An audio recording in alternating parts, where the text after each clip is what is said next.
Welcome to Season 2 of Red Sox Digest, the only show where pain, sarcasm, and false hope collide nightly, like a Masataka Yoshida ground out to second. We break down every loss, every meltdown, and the occasional win, with sarcasm, facts, and no front office spin. Subscribe today at redsoxdigest.com, or keep wondering how a wildcard team spent an entire offseason avoiding power hitters.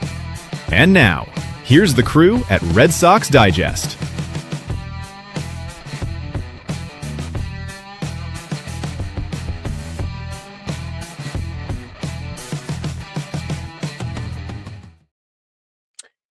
Good evening, sports fans, and welcome to another edition of Red Sox Digest. I am your host tonight, Jim Delfino.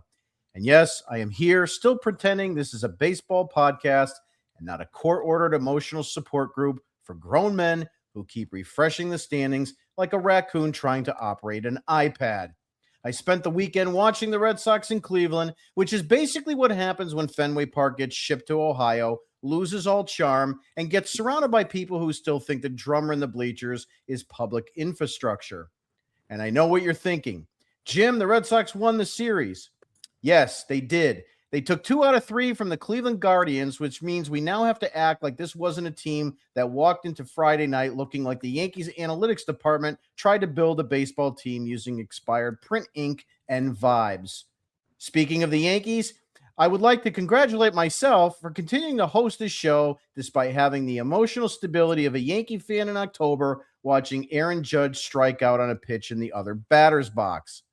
If Boone got ejected, tripped over the dugout step, and then blamed the Lightning. Joining me tonight is Nick Face, a man who hates losing so much that if the Red Sox strand a runner at third, he starts arguing with strangers online like they personally told the runner to stop.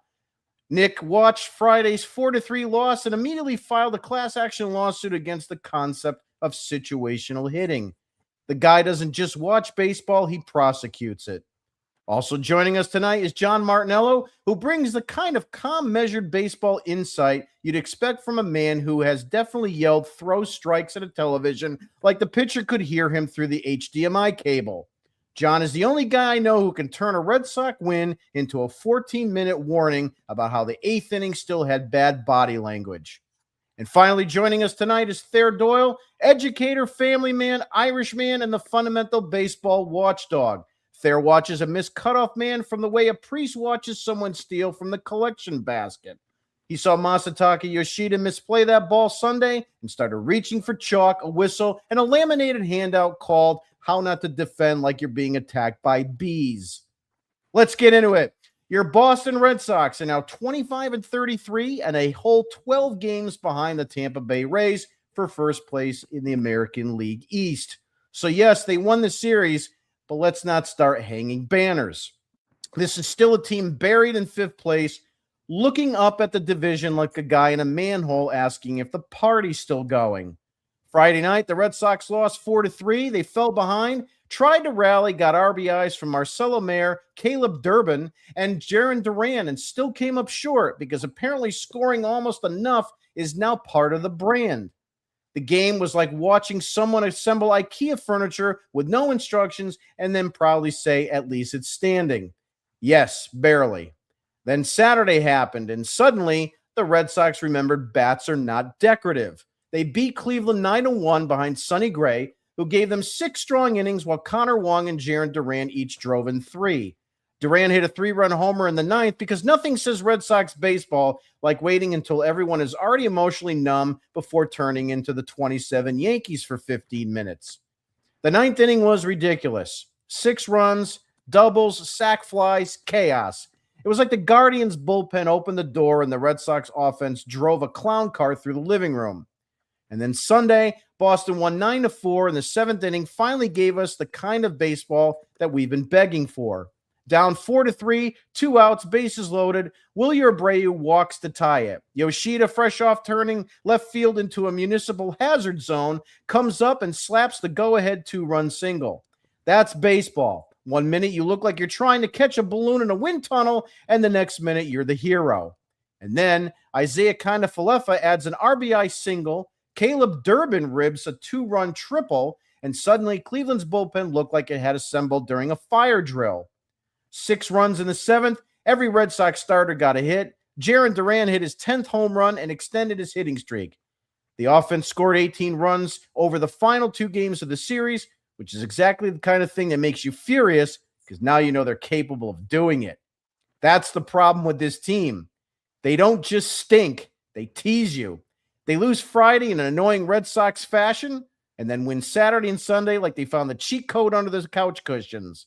So tonight we're talking about the Guardian series, the Friday irritation, the Saturday explosion, and the Sunday redemption. Duran looking like a real catalyst, Durbin continuing to matter, Yoshida going from crime scene to clutch hit, and whether this series was actually progress or just another Red Sox mirage in the desert before they walk face first into a cactus. That's it. I've said enough. It is now time for the word of the day.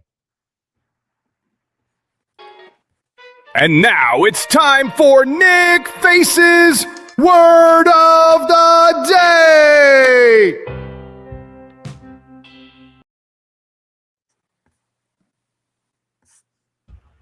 Trade. Meaning Jarren Duran. But let's talk about the positive here. Jarren Duran has definitely upped his trade value since during these last 15 games. I don't know if you guys have seen the stat line, but there's been 63 at-bats. He is at a 317 clip for an average on base of 400. He's slugging 683. He has hit 6 home runs and knocked in 15 RBIs, 8 walks, which is surprising with only 1 steal. He's definitely not running as much as we had hoped. But there is a little pulse, at least for him, with getting at least something mechanically done with fixing his swing. So I have to give him credit, as much as it pains me to have to say it. I'm surprised is laughing about my take on Jarren Duran, because you know how much I despise him on how he's been since really the second half of 2024. But I don't know what we're waiting here for, guys. For him to strike out, for him to go into another spell where he just can't hit the broadside of a barn. It's time to entertain something you can get in return versus nothing. You know, it's a lot better than the first month where basically you weren't going to get anything for Jarren Duran. Now, if he keeps playing the way it's been, at least over this 15-game stretch, those are better numbers. Is there a team out there that wants that? And I'm curious to see, if those numbers keep going up here a little bit, what the package could look like for him. I am pleasantly surprised with the adjustment also that Caleb Durbin has made with his swing. You have definitely seen an adjustment that has been made. And I find it so fascinating how it took him going to a private hitting facility to figure out what he was doing. He took his talents out of Fenway Park, out of Boston, and said, shove it up your, well, this is a friendly show, and to fix it. What I like with the approach with what I'm seeing is you're seeing opposite field. With Durbin, when he's going that way and driving the ball, it means that he's seeing the ball better. Will that sustain? We'll have to see on that. But again, we went from life support to seeing that little tick of somewhat of a hopeful new beginning in a way for Caleb Durbin and also for Jarren Duran. I give them credit, I guess, for the weekend for the Guardian series. They definitely should not have lost on Friday. I give Bayo credit for coming in after the opening act, naturally, of course, being horrendous, and then Bayo figuring it out again, coming in relief and getting the job done. So you got to give him credit on that one. But they couldn't muster off that sweep. You know, it was nice to see the Saturday game. The offense definitely started clicking and everything. And then yesterday's game, same approach, was starting to click again there too.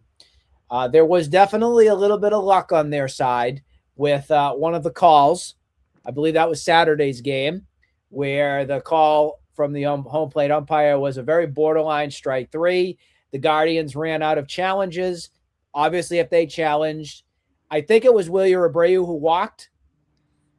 And then that resulted in the floodgates opening. You get Yoshida getting a hit. You got IKF, him getting a hit as well.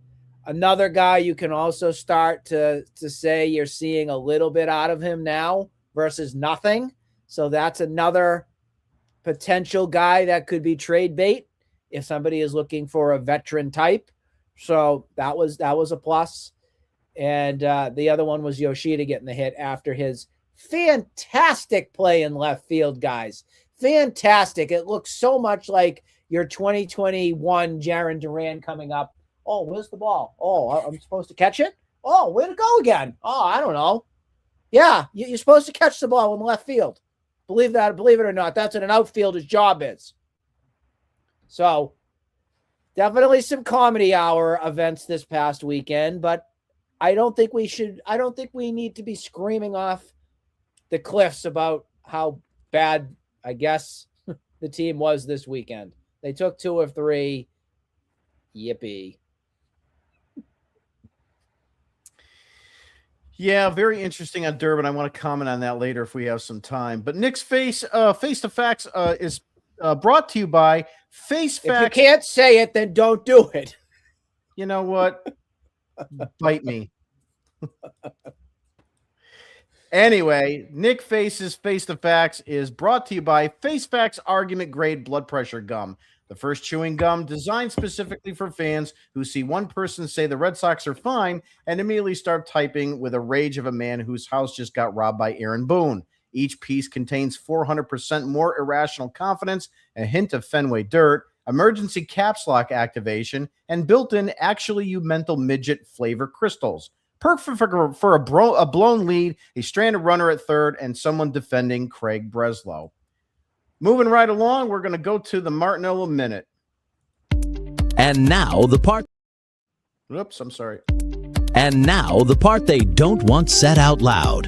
No spreadsheets or corporate spin, just the truth, raw and impatient.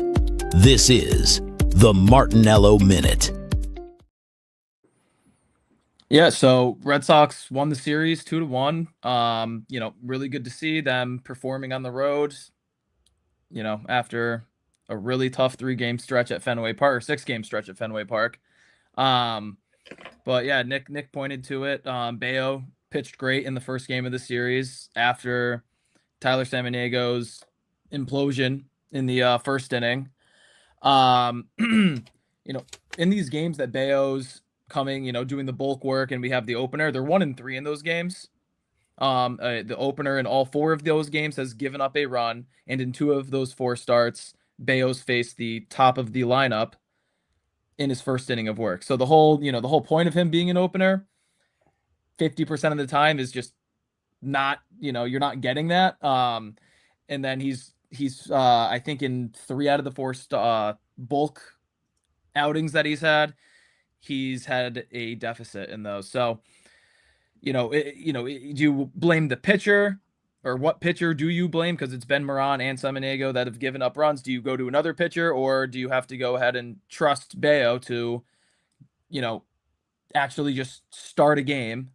Even though that's obviously been horrendous this year, but do you go to someone else? What do you, what's the answer here? Because obviously we saw that Garrett Crochet had another quote unquote setback, which he says isn't really one, but we'll see when he does come back, because it's been over a month without him. The last time he pitched, Alex Cora was still the manager. But Bayo, 7 innings, 4 hits, 5 strikeouts, no runs given up. Red Sox had to put up 3 in the 5th, and then outside of that, nothing. So Caleb Durbin, Nick pointed to it. He got those hitting lessons from Gradam G Swing. I don't care where you go, get fixed. I don't care if it's with the Red Sox. I don't care if it's with Gradam. I don't care if it's, going to the driveline facilities and doing it there. He's 6 for 17 since the work got done. His hands are lower, the bat's higher. He has a closed stance. So listen, if Caleb Durbin's going to start hitting the ball, I don't care who's teaching him what. Game 2, Red Sox won 9-1. Sonny Gray, 6 innings, 4 strikeouts, or 4 hits, 7 strikeouts, and 1 earned run. 14 whiffs, which, we pointed to in his last outing that he started getting strikeouts again. I think it was 9 strikeouts last time around, 7 strikeouts this time around, 8 strikeouts on the sweeper. And then also he was really heavy on his four-seam fastball usage. It was at 30% compared to just 19% on the year going into that start. So Sonny Gray, talked about a couple turns back around that he wanted, he's a strikeout pitcher. He's at 16 strikeouts in his last 2 starts. So we're starting to see that again, and he's got a 6-1 record on the year. Game 3, Red Sox win 9-4. Duran, leadoff home run. In his last since May 16th, he's hitting .333 with an 11-17 OPS. In the 60 at bats, he has 20 hits, 2 doubles, 1 triple, 6 homers, 15 RBIs, 10 home runs on the year, 9 of them this month. Nick was talking about his trade value. I'm on the same page as him there. It's going right up. And, as we get close to this deadline, I know we're going to talk about who's going to be making the moves at the deadline later. So I won't get too deep into it now, but really interesting to see what teams are going to be biting on him as we get closer to the, I believe, August 3rd deadline. Only negative that I have, about this Duran hot streak, everybody likes to say that the Red Sox, as the Jarren Duran goes, the Red Sox go. In this stretch of 60 at bats, Red Sox are 7-7. So they haven't necessarily gone at all, but they haven't, been dying either. Game 3, I just said it. Duran with that leadoff home run. Austin Hedges, he's hitting .300 against left-handed pitchers this year. Don't know where the hell that came from, but he drove in 2 runs to give the Guardians a 4-3 lead in the 5th. Then, Nick, you said it as well. The Red Sox scored 6 runs in the 7th inning after that Willie Abreu RBI walk. That was 100% a strike, but, a team that's struggling as bad as these guys are, you need those calls, and finally the ABS worked in our way. Connor Wong had an RBI knock on a pitch above his head. IKF, the guy's hitting .458 in his past 7 games. I'll take it. Another guy, if any team wants him, he's yours. And then Durbin, as I pointed to, RBI triple. He had 5 RBIs in the series. Ranger Suarez wasn't great, but 10 strikeouts in 5 innings. You'll take that.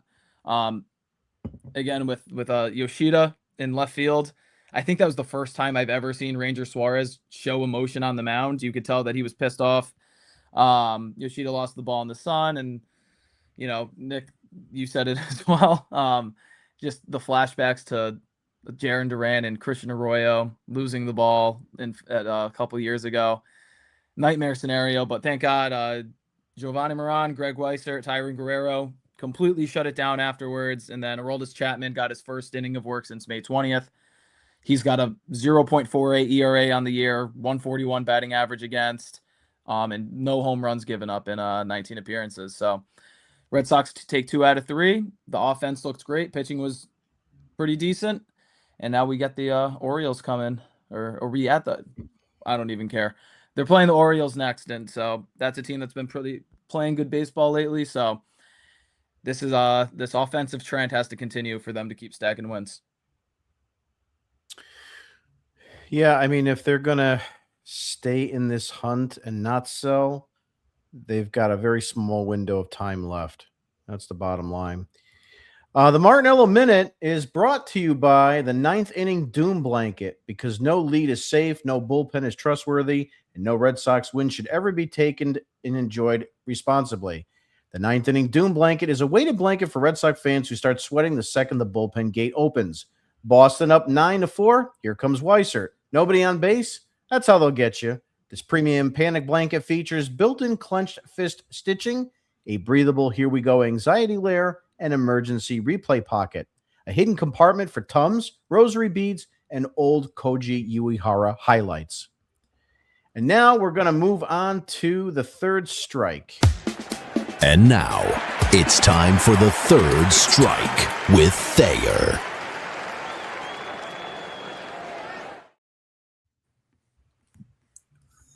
All right, so we won a series. Congratulations, us.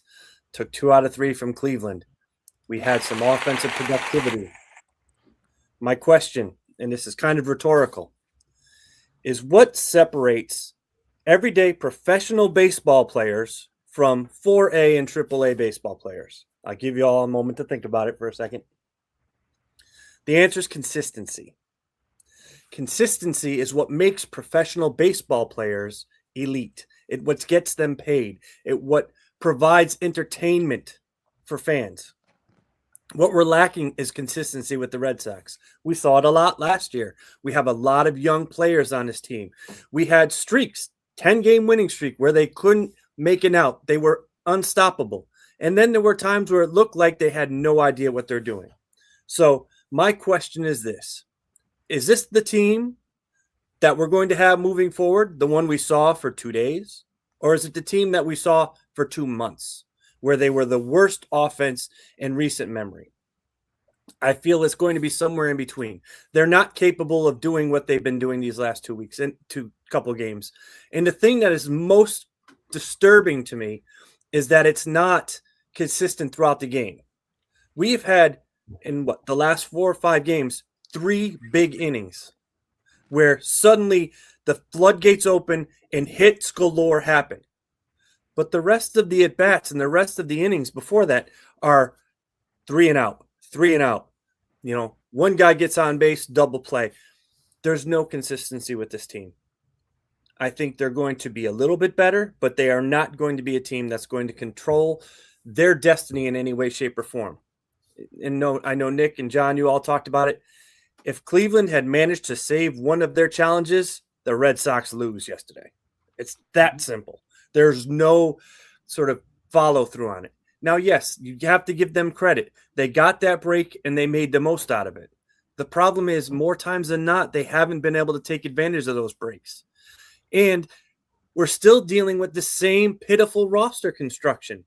Your center fielder had a back strain last night, and you had to put Yoshida in left field, and it ultimately should have cost you the game because he could not track a fly ball in the sun. That's an issue. Mickey Mantle Gasper. All right, it's fine. It's fantastic. He's having a good couple weeks. Do we think this man is going to, in any way, shape, or form, be able to continue to do this? It's Torres, or what was that guy, Torres, that we had last year, playing third base all over again.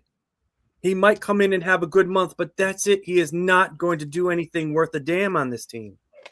So we have to stop thinking about these guys. We're bringing in the 30-year-old, flamethrower who throws 100 miles an hour. That's not going to last either. You need professionals. And I'm with Nick.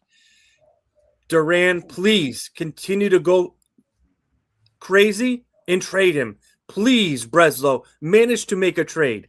And we'll get more into that later. But I do not expect this offensive sort of productivity to continue in any way, shape, or form. We'll have a few more games like this, but it's going to be far more like it was than it has been. Woo-hoo! Yeah, no, it's absolutely true. That's the problem with this team. They got to play the hot hand. Mickey Gasper comes up, has a couple hits in the first game, and then all of a sudden he's your number 2 hitter. It's not it's a non-sustainable product. Every time they put out the most ridiculous lineup, I make some kind of comment on Twitter, and John usually mentions this because it's kind of like reverse psychology. It's the worst lineup I've ever seen, and then they score like 9 runs and win the game. And then they'll put the next worst lineup I've ever seen in the history of my life, and then they win again. It's unbelievable that they can even get that kind of lightning in a bottle. But we'll see how that goes from there. So the third strike with Thayer is brought to you by Fundamentals Funeral Home, where bad cutoff throws, lazy defense, and missed signs go to receive a proper Irish wake. At Fundamentals Funeral Home, we honor the basic baseball skills of the 2026 Red Sox. Keep murdering in broad daylight. Did your left fielder misplay a fly ball like it was delivered on Amazon Prime? Did your infielder forget where first base was? Bring them to Fundamentals Funeral Home, where every service includes a full chalkboard breakdown, one disappointed sigh, a laminated "This is why we practice" pamphlet, bagpipes playing slowly over footage of the error, and complimentary holy water for the glove. Fundamentals Funeral Home, because somewhere in this organization, the bunt sign died alone. I want to kind of go into a few more talking points. The first one, I think, is kind of like what's been in the news mostly for today. And that centers around a guy who hasn't been really in the limelight for quite some time. And all of a sudden, we're seeing him more over the last couple of weeks. And that's our good old pal, Theo Epstein. Theo thinks Breslow built a spreadsheet cult. A report is saying Theo Epstein is disappointed with the Red Sox intense analytical direction under current CBO Craig Breslow. That's not some old school drunk at the end of the bar yelling, play the game the right way. It's Theo Epstein, the guy who helped modernize baseball, basically looking at Breslow's operation and saying, buddy, maybe we should stop. We should try to win the World Series without a calculator and 3 interns named Braden.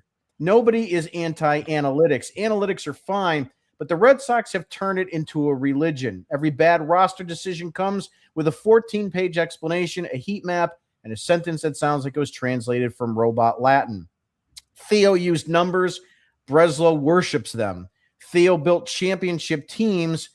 Breslow built a last-place TED Talk. And that's the difference. The Red Sox don't look smart. They look over-engineered and under-talented. My question is this Theo story the first sign that people inside the organization are starting to realize Breslow's, quote, intellectual baseball laboratory is just a nerd bunker with bad lightning? John, I'll start with you. Yeah, so I mean, the way that I see like how Craig Breslow works is he, obviously he relies heavily on, his computer model. And every single team in baseball relies on a computer model to some degree. But what Breslow does that other teams don't do is he fires his entire scouting department and only looks at numbers on a spreadsheet. As far as, is he on a hot seat or not? Is there anybody else to take his place right now? And so I don't think that there's a clear-cut yes to that answer. If you want to say Theo Epstein, I would ask back, does he even want to do that this year? So for right now, I think he's safe, but I don't think that, once we get closer to this trade deadline and moves have to be made, I don't think that he's going to be the one in charge of making said moves. So, and then on top of that, it's like, if that's the plan, that Breslow's not even going to be in charge of this trade deadline, what's the plan for John Henry and FSG? Who is going to be in charge of making these decisions? And if you don't want him around, why keep him around, until then or through the rest of the season? So, for Breslow, it's like, I don't, again, like, I don't think he's going to be making these decisions, but then again, like, here he is in year 3 or year 4 of, being in this position. Nobody in baseball likes him. Extension, which, looking back now, just makes no sense whatsoever why he did that in 24. He doesn't have the green light from ownership to do anything that he wants. Or at least he has to go, he has to get through them, get their approval first for anything. In his introductory press conference, he talked about having the ability to communicate with players and also with other executives. I think that we could all say that's probably his worst attribute, is communicating with anybody that didn't go to Yale. And again, like, if he can't do what's probably the most important part of his job, why does he have it? We heard today about he might need an interpreter because he just talks like a robot. 101010. So I just don't know what to do with this guy. To give him credit for anything, I think he has done a really good job with the pitching development and pitching infrastructure. And like, sure, you could say, Quinn Priester and Kyle Harrison trades were a disaster, but to be fair, I never said that he was good at making trades. So that's pitching's the only thing he is good at. And then obviously we could tell there's a whole other side of baseball that they're the worst in the sport. In May, the Red Sox had a 103 WRC plus, which was 11th in baseball. They were 2nd in batting average this month, 6th in on base, 8th in OPS. But, the problem which again, the computer numbers will give you that batting average, that on base percentage, that OPS. But what it doesn't give you is the, just how players operate, putting them into environment to succeed. And we saw it because this month, all these good numbers I just gave you, they were 24th in OPS with runners in scoring position and 25th in WRC plus. So, he has a very good mind for a lot of things.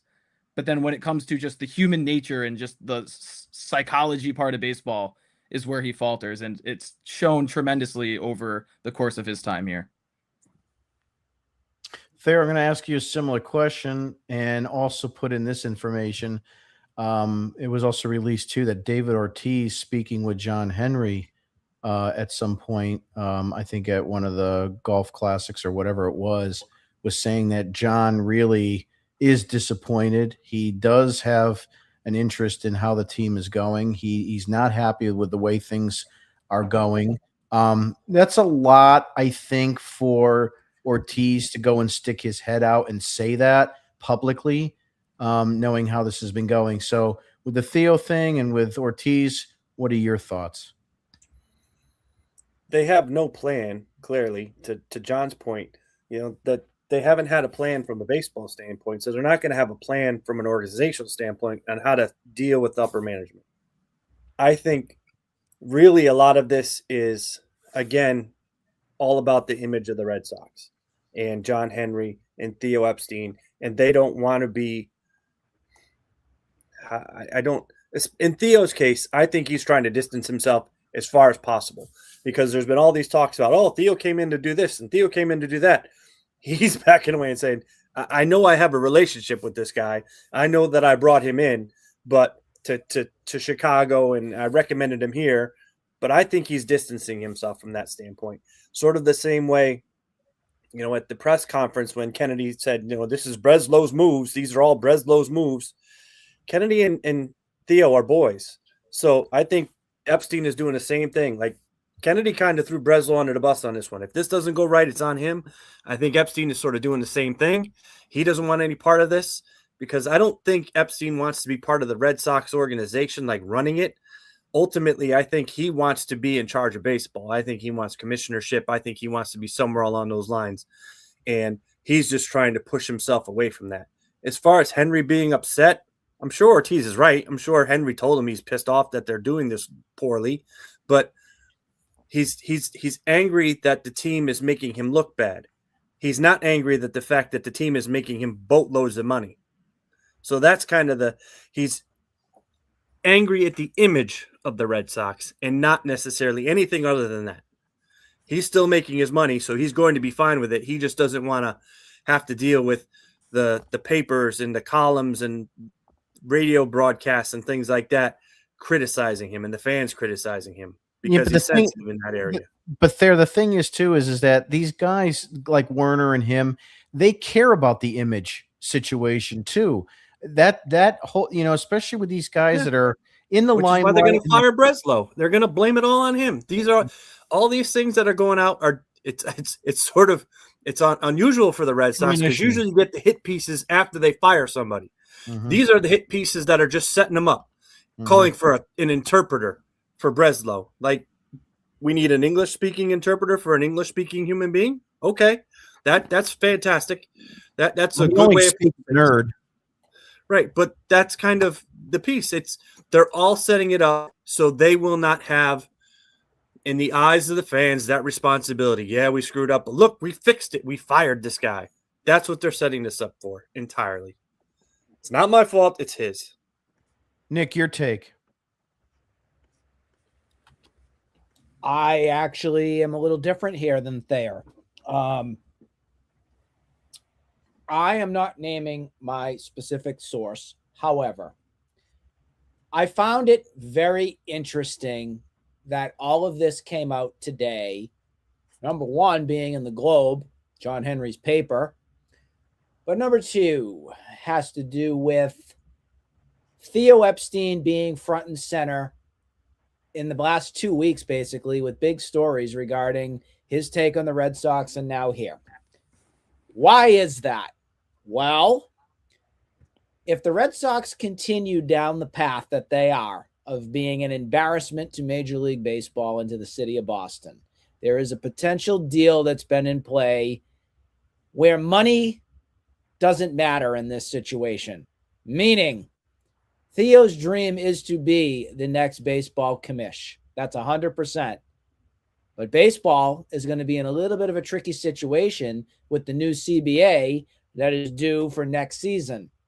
So what's going to happen here is a little bit of a muddy waters situation, meaning it's a lot of unknown on what's going on. It also means that it doesn't look like Rob Manfred's also going anywhere right now. So Theo's just kind of in a waiting nest right now on figuring out what path is his direction right now. What's going on right now is the Red Sox are trying to figure out what they're actually going to do, not with Craig Breslow, because Breslow's out. It's just a matter of time. When it comes is just really what we're waiting on right now. But the bigger fish to fry right here is Sam Kennedy, guys. Sam Kennedy is the CEO of the Red Sox. Well, Theo Epstein, take front stage right here, because John Henry is so upset with how his team is right now that man is just about desperate to do whatever he wants to open up his wallet to have Theo fix his team.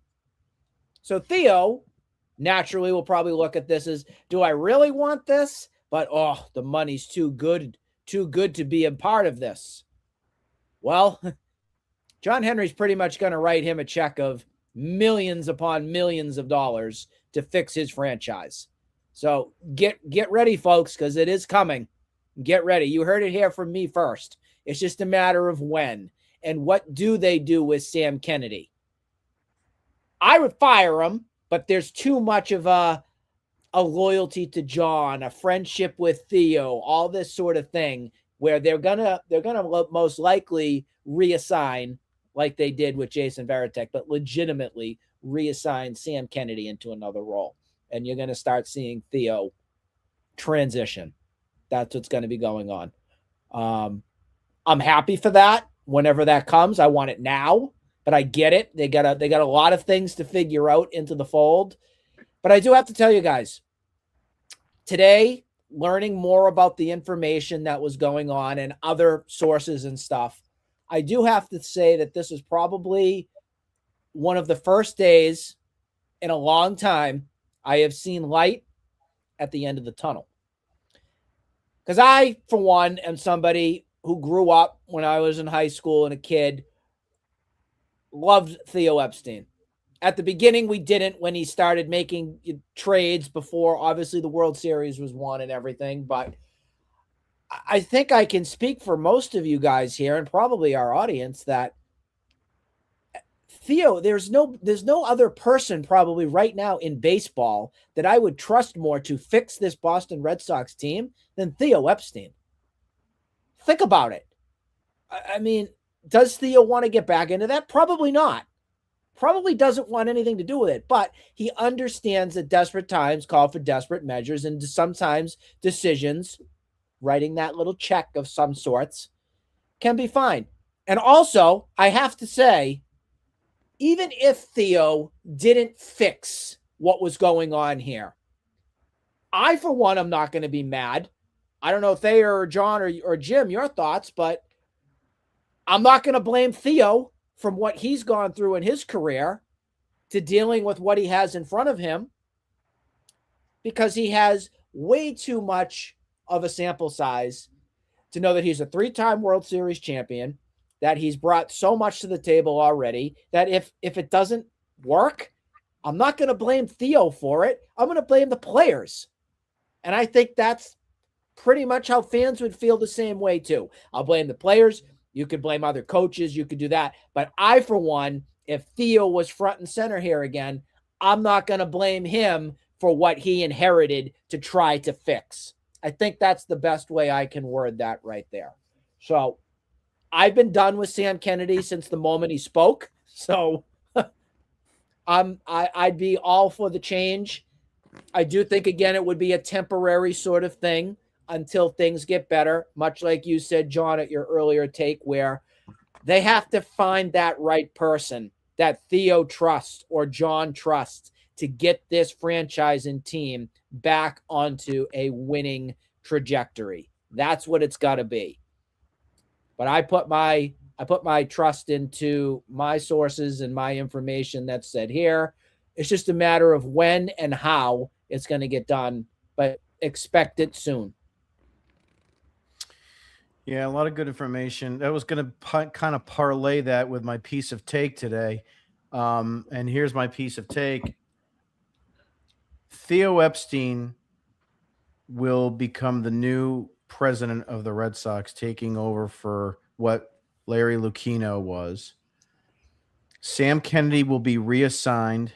Breslow will either be fired or reassigned because they still love what he's doing with the pitching, and they may not want to lose that. Theo Epstein will assume general manager CBO activities for the rest of 2026. And in the offseason, Theo Epstein will be front and center with the interviews for a new CBO and possibly a new manager. I will like 60 seconds, get everybody's thoughts on that. John, I'll start with you. Yeah, I mean, that sounds like a perfect scenario. I like if there's any way for, all the pieces to start moving for the next chapter of Red Sox baseball, that's exactly the route that I would take. And, I think it really just boils down to what does Theo Epstein want to do? Nick, you made the point that we don't know if he wants, what he wants to do, what his 5-year plan is. Is it with the Red Sox? Is it with FSG? Is it with Major League Baseball? John, let me throw this at you, because even Tony Mass talked about it too. If he threw him a lot of money, but imagine too, we all assume, John, that he wants to be commissioner. We don't know that. I don't know if he's publicly said that. If he has, I'm mistaken. It is true. He does. Okay. It's confirmed. All right. So that's fine. But we also don't know what that timeline looks like. And it could be a year, it could be 10 years.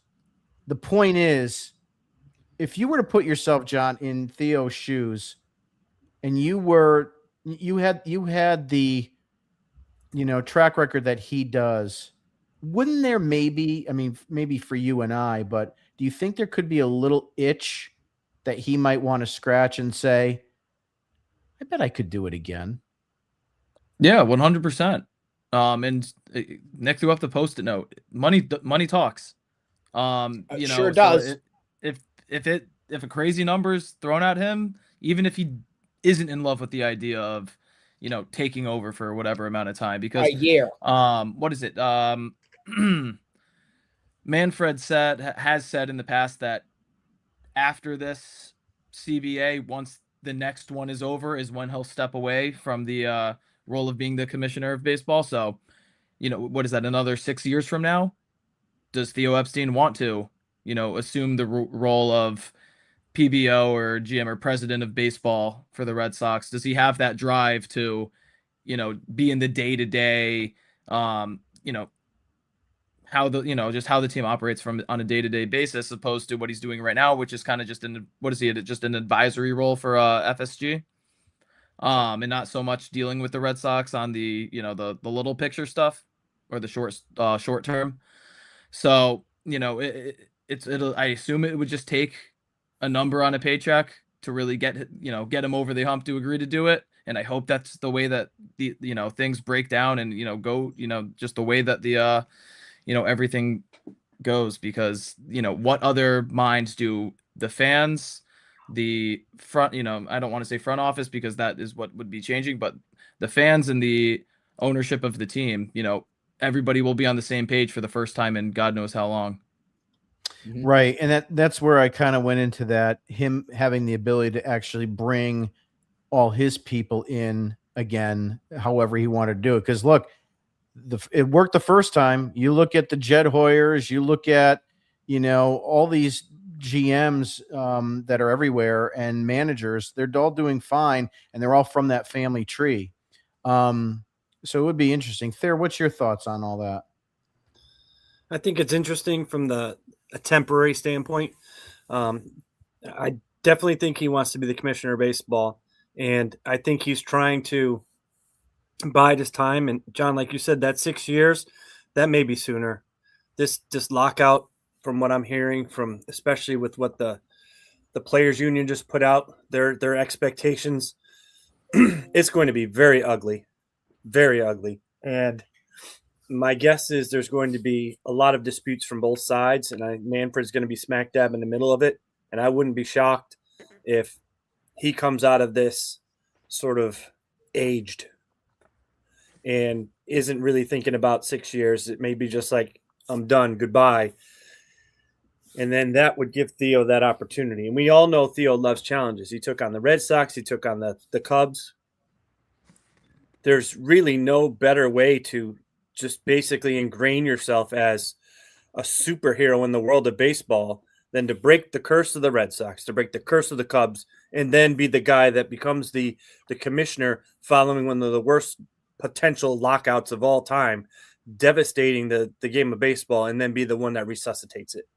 So I can sort of see, to Nick's point, that, and when you think about it, how do you get to that next level if you're in a sort of CEO position of a baseball club? That is just the next logical step to becoming the commissioner of baseball, where if you're just an advisor who was a general manager, that sort of thing, I wouldn't be shocked if he does that. And, and that's sort of Henry's MO. It's that knee-jerk reaction, write a check to solve my problems. Everybody booed me, I write the check for Devers. Everybody boos me, here, I'm going to write the check for Theo. You fix it. And again, to John's point, I think as Red Sox fans, that is really the only hope that we have, that he comes in, basically just cuts everything apart and just starts to rebuild it in his own image. Whether it's short-term or long-term, that's probably the best hope we have. Well, that would be the first step in gutting everything, like I, kind of brought up, by putting him as president and getting rid of everybody or reassigning everybody. Kind of to Nick's point, we're just elaborating on it, folks. But the bottom line here is that, and this is also to Nick's point, you said about trust. I mean, outside of Theo Epstein, the only other name that you would have that any fans would trust, that I would trust, would be Dombrowski, right? But there's a different relationship with Theo and John, and I also believe that the Red Sox fan base would be more tolerant with Theo back in charge if that was in that capacity. And so I also believe that Theo would be more forthright, like he was with the Cubs. And he basically said when he was on that podium, this isn't going to happen overnight. Stick with me. Trust me. Chaim Bloom tried to say that. It wasn't believable because of the moves he made. But he tried to say it, and he, I ridiculed him, and so did all of us and half of Twitter. We're going to do this and it's going to be awesome. He may have had a plan. The problem was John Henry at the time. I don't want to go down that rabbit hole right now, but if Theo was back in place and it took 2 or 3 bad years, I think the fans would understand much better. And no one, they might ridicule Henry, but I don't think fans would ever ridicule Theo. It just doesn't seem like everybody's quick, and it's funny with this fan base too, because a lot of people say, well, he gave you 4 world championships and you treat him like crap. They won't do that with Theo. You could just feel that won't happen. Nick, your closing thoughts on this segment. I mean, you said it perfectly, Jim. It's a trust.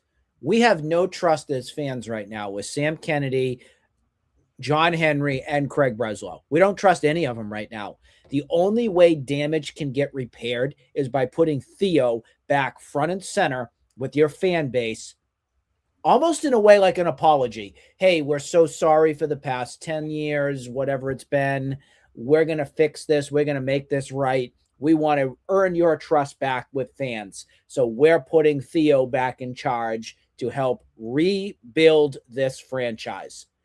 It would be the best thing that you could ever dream of happening right now, because there are so many people outside of us four that are right here that are so outraged and disgusted by what they're seeing with this team and this franchise.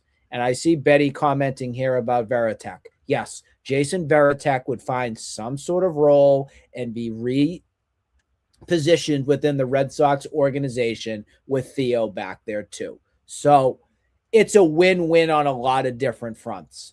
It's a rebuild in a way of a guy that came in as a kid as your GM, won that World Series in 2004, continued to prove that he could build a competitive winning ball club with his farm systems that were great, with spending money on legitimate players that can help your team, actually trading with other organizations to get worthy players back in return.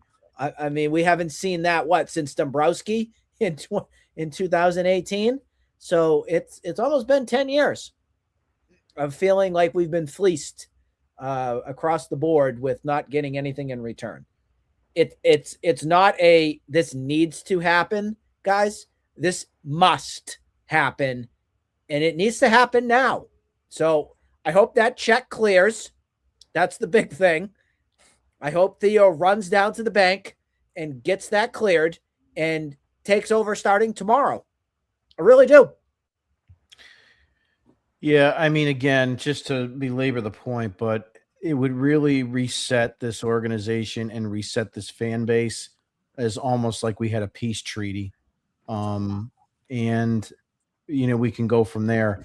But at the end of the day, it's all about Theo being able to, talk to the fans in a way that Breslow and Bloom couldn't. Yeah, one less.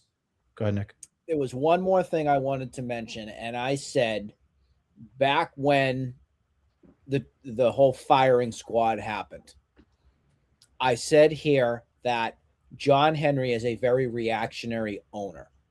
We saw what he did with Devers after the World Hockey. What was that? The January 1st. What do you call that? When they had the Bruins were at Fenway. New Year's Day, they had the whatever it was, hockey. Winter Classic. Winter Classic. Thank you, John. He got slaughtered at Fenway Park when he came out with the Penguins. Yeah. He despised that moment, and that moment lived in infamy for him until Devers was signed to a big deal. We've been waiting since the firings of what is the next move. Well, I mean, look, you've got it is. Yeah, well, look, I've always said where there's smoke, there's fire, right? This stuff is coming out before the trade deadline gets close.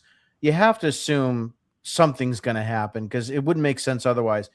But to your point, too, about Devers, he took a lot of wrath on that day. Carabas said, the Red Sox still a priority.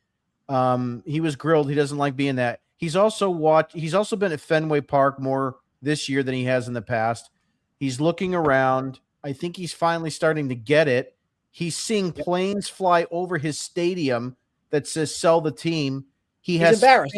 He has fans that are paying tickets and in the stands chanting "Sell the team."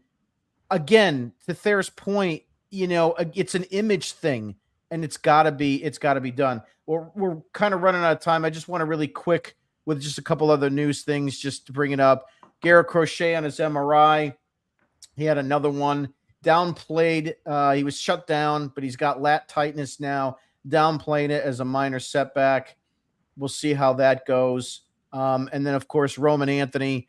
I'd like to point this out. Still having the hand pain. I've been back and forth with a bunch of people on Twitter, and it amazes me that people they don't understand stuff, but they comment on stuff they don't understand, and they shouldn't comment on it. My position with the whole Roman Anthony thing is that it's a continued path of lies that they've provided Sox fans.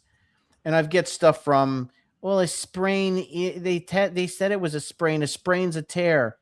And I've gotten things like, you don't know what you're talking about. I do know what I'm talking about. Number one, you grade sprains. Okay, there's a grading system. And a grade 2 and beyond is a tear. Grade 1 is not. And so this is the information that the Red Sox did not say.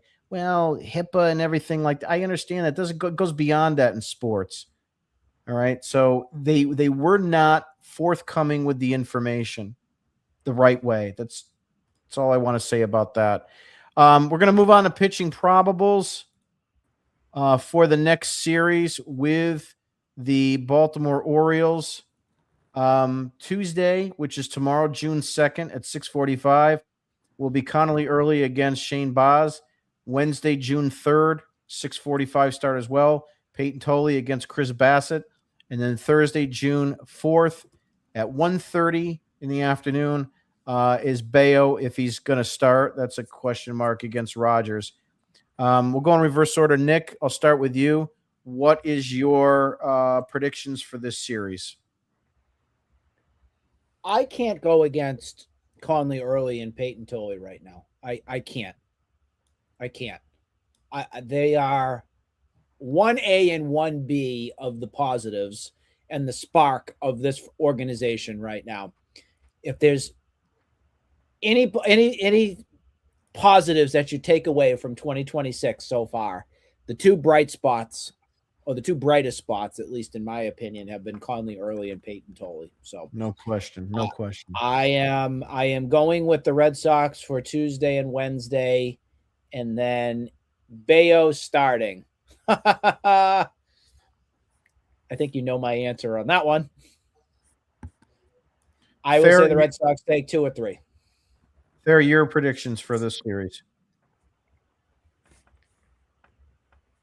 You're muted there. You're muted. I'd like to say 2 out of 3, but I'm going to say they're going to lose 2 out of 3.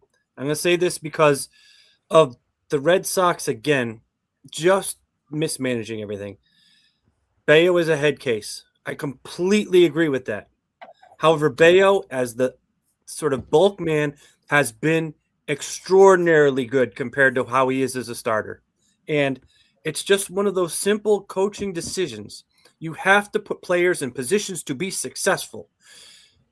Don't start the man. Put him in the second inning. I don't know what the difference is. I don't know how it impacts him. I don't know him at all. But I know that when I watch him pitch, he's a superior performer when he comes in after the first inning. As a team and an organization, figure out whatever you have to do to find someone who can actually get 3 outs in the first inning and let Bayo do his thing. The fact that they continue to not do this is just the organization disturbs me so much. So I'm going to say they lose 2 out of 3 because no matter how well Tolley's going to pitch, they're going to do something stupid and cost them a game. Yeah. I'm just trying to think. And it's an afternoon game, so you know Bayo's toast. Maybe for some strange reason, early morning wake up for him.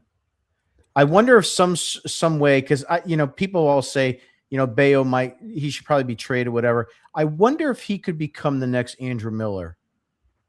Kind of like a starter that goes into the bullpen and then becomes a reliever and becomes successful with that. John, your predictions for this series. Yeah, I mean, so the way I look at this is the Red Sox are horrible at Fenway Park. And I don't want to look like an idiot and say that they're going to sweep anybody at home with their track record this season. So I'm actually going to be with Thayer here. I'm going 1 out of 3. If I had to guess, they're probably going to win tomorrow, and then Wednesday and Thursday they lose. And could it be because of the pitching? Could it be because of the offense? I'm sure one game, one of those 2 losses, if that is the case, one game it'll be the pitching, one game it'll be the hitting, but I can't trust them to win a series at Fenway Park this year. They've only done it once to this point. So 1 out of 3 from me. I think that's the first time you've done 1 out of 3 all season. Might be. I'm going to go 2 out of 3 myself. Red Sox are going to win 2 out of 3. I got a bet on Tolley. I've got a bet on Early. Bayo's the question mark. They have a good shot to stay. Honestly, if the Red Sox should sweep, they really should. Especially to Thayer's point of Bayo can, if they're going to go with an opener. See, that's the problem. The opener hasn't been working, unless they want to try somebody else. Maybe they should trade for Bernardino. Yeah, I know. Either that or put Chapman in for the first 2 innings. I don't know. I mean, anything's possible. I mean, if Whitlock wasn't hurt, Weissert had a clean inning. I don't care if he's right-handed. Put him in for a clean inning and see what happens. Yeah, that's what I was gonna say. Yeah, why not Weissert? That's always a possibility. So I'd like to see them win all 3, but I think they've got a strong chance to win 2 out of 3. I always thought Shane Baz was pretty good. He's gone to the Orioles and he's been nothing. He really Remember has. The Orioles are 7-3 over their last 10, so they've been playing good baseball too. They have been, and of course they're above you in the standings, so that's also important. But and the Orioles are only 1 out of the wild card, so 14 teams ahead of them too. So we'll see how that goes. Just because we're up against the clock, we're going to go into comments. We'll see where this takes us today. Glenn says we live. Yep, we're here. Obviously. What's on the menu tonight? Well, you obviously you know what it is now. It's okay. Chicken a la face. I don't know if that's a thing for Nick or what. Glenn still says 112 losses. I don't know if it's going to be that much anymore. I think they're winning too much for 112. Sports in General says, let's go Sox. SOCKS. The offense completely flipped a switch the last 2 weeks. June is going to be fun if they keep this up. Again, everybody loves the summer, although the weather's not really cooperating in that fashion. One of us wrote back to you. That's the question. Do we think this team is more like what we saw over the weekend series in Cleveland the first 2 months, or the worst offense of recent history? I think you wrote that. That 6-run 7th inning with 2 outs on Sunday showed so much grit. Love seeing every single starter get a hit. It's been rare, especially like I've mentioned, when we've had some really poor lineups. Every time I say it's a poor lineup, they come up with a poorer one and they still score. So Betty says she made it. Good for Durbin. I mean, here's another interesting thing on the Durbin thing. I don't know what you guys think, really, really fast, but is it kind of a kick in the teeth to the Red Sox that a guy that's struggling coming in here with launch angle and whatnot goes outside the organization, could, I use it strongly, be fixed, and then as a big smug FU to the rest of the organization? Nick, 10 seconds. What do you think about all that? I think it's hysterical, to tell you the truth. I do. Yeah. I think it's absolutely hysterical. John? Yeah, I agree with Nick. I think it is funny that nobody in the Red Sox organization from the hitting department could figure this out as quickly as these guys did. But, at the end of the day, Narvaez went there earlier in the season, and then he had a little bit of a hot streak too. So, I'll take it. We need these guys to perform when they're in the lineup. I don't care how they do it. I just care if they're putting the ball in play, hitting the ball hard. Fair. It's embarrassing. Yeah. Yeah, it really is. It's definitely tells you a lot. It tells you everything you need to know. Durbin's bat is finally coming alive following his multi-hit game on Saturday with that massive triple on Sunday is huge for his confidence. Look, he's got basically a few weeks to see if he can put it together because the Red Sox need the offense, and I don't know if they're going to be in the market for anybody, but we'll definitely see. Betty, finally hope it lasts. That's the biggest question. It's the biggest elephant in the room is whether it will boost his stats so he can be traded. I think she's referring to Duran there. But yeah, it's one of those things that he should be traded, should have been traded a few years ago. Sports in general, Yoshida losing that ball in the sun had me sweating, but driving in the go-ahead run right after is pure cinema. Talk about the ultimate redemption. It is, but again, it shouldn't have happened. He should have been able to. He did the same thing at Kansas City where he Yep. had the ball pop off his glove and then next batter threw the guy out at home. Yep. Betty says Durbin, Gray, and Contreras are all playing hard. Soon they'll be traded. I mean, I don't know if you're going to get anything for Durbin. That's the problem. But Gray and Contreras, if they are going to sell, I think you can get quite a bit for both those guys. We'll see how it goes. Betty thinks Crochet won't be back this year. I don't know if it's to that degree, but it's certainly questioning what's going on and what their thoughts are, unless it's going to be one of these, well, second half of the year, we don't do anything in the trade market, but we're getting Roman Anthony and Crochet back. So it's as if you, and I hate that. I hate that whole narrative. Cashman special. Yeah. Weissert is so bad. Betty says, I pray Chappie doesn't get traded because Breslow isn't capable of getting value. Well, that's the biggest thing. And I think that's why it's so important about what's been said with Theo and what's been leaked so far, because you can't let Breslow be in charge of this trade deadline. Nick. Breslow will not be in charge of the trade deadline. You mark my words. It will not happen. Yep. What do you think will happen if San Francisco comes to Fenway? They're a terrible team that they sweep. I don't know. You know what? Trade me Rafael Devers and a Rise. They should have had a Rise over the offseason. That would have been the consolation. We talked about him. Yep. We talked about him. He'd be a great addition at second base.